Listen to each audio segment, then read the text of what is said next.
কাউকে দেখে ভালো লাগাটা শুধু শুরু নয়, সেটাই আসলে প্রেমের সবচেয়ে নির্মল রূপ। রাজেশ প্রতিদিন একই বাসে করে অফিসে যেত।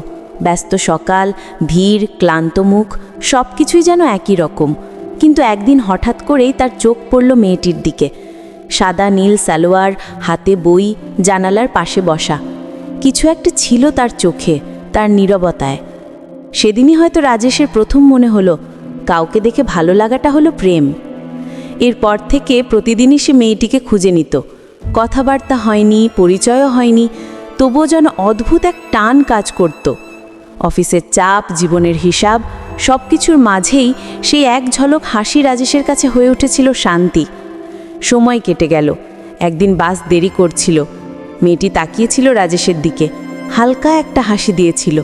আর তখনই রাজেশ বুঝল, প্রেম সবসময় শব্দে বলা হয় না, কখনো কখনো কেবল একটা চোখের দৃষ্টি যথেষ্ট।